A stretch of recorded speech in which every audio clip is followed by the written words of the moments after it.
Mumbai versus Mohun Bagan সর্বদা কিন্তু উত্তেজিত ম্যাচ। আজকের ম্যাচটা যদিও মুম্বাই ভার্সেস মোহনবাগান ছিল না, আজকের ম্যাচটা ছিল প্লেয়ার ভার্সেস রেফারি।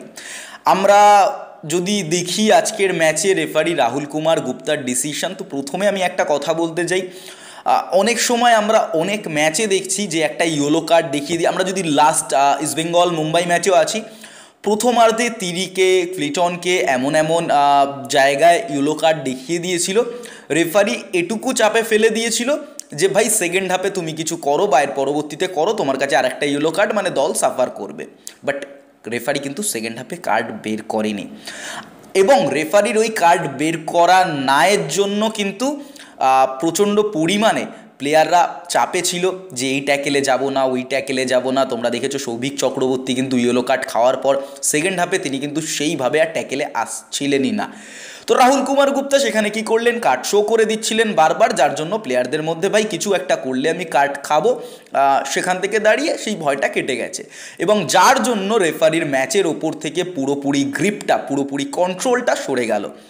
টোটাল আজকের ম্যাচে প্রথম মানে 90 মিনিটের মধ্যে বা 98 মিনিটের মধ্যে 4টে রেড কার্ড হয়েছে, 8টা ইয়েলো কার্ড হয়েছে, মানে টোটাল 12টা কার্ড হয়েছে। আর ম্যাচ শেষে, যেহেতু ম্যাচও শেষ, রেফারির গ্রিপেও বাইরে বেরিয়ে গেছে ম্যাচটা, সেখান দিয়ে আবারও হাতাহাতিতে জড়িয়ে পড়েছে এবং হেক্টর উস্তে আর বিক্রম প্রতাপ সিং আরও 2টো রেড কার্ড খেয়েছে। ভাই হয়তো আশিক কুরুনিয়ান যদি স্ট্যান্ডে না থেকে মাঠে থাকতো, তিনি হয়তো আজকে কার্ড খেয়ে যেতেন। মানে এরকম একটা ম্যাচ হয়েছে আজকে। তো গোটা ম্যাচের ফলাফল হিসাবে মুম্বাই নতুন কোচের আন্ডারে 2-1 জিতেছে, এবং মুম্বাইয়ের তরফ থেকে কিন্তু টোটাল 12টা অ্যাটেম্প ছিল, মোহনবাগানের ক্ষেত্রে 8টা অ্যাটেম্প ছিল টোটাল শট, এবং শট অন টার্গেট মুম্বাই 3টে, মোহনবাগান 2টো।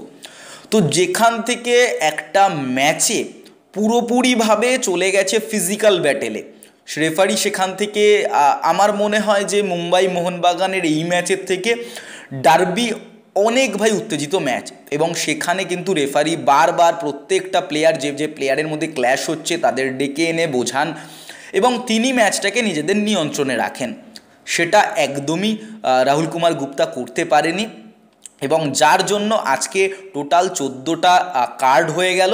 এবং আগামী ম্যাচগুলো মুম্বাই মোহনবাগানের প্রচুর প্লেয়াররা মিস করবে, এমনি মোহনবাগান শিবির চোটে রয়েছে, তার পরবর্তীতে এরকম যদি প্লেয়ারগুলো রেড কার্ডের জন্য বাইরে চলে যায়, তো সেখান থেকে দাঁড়িয়ে আমার মনে হয় আগামী ম্যাচগুলো বা আগামী ম্যাচটা মোহনবাগানের জন্য প্রথম একাদশ সাজানোটাই খুব চাপের হয়ে যাবে।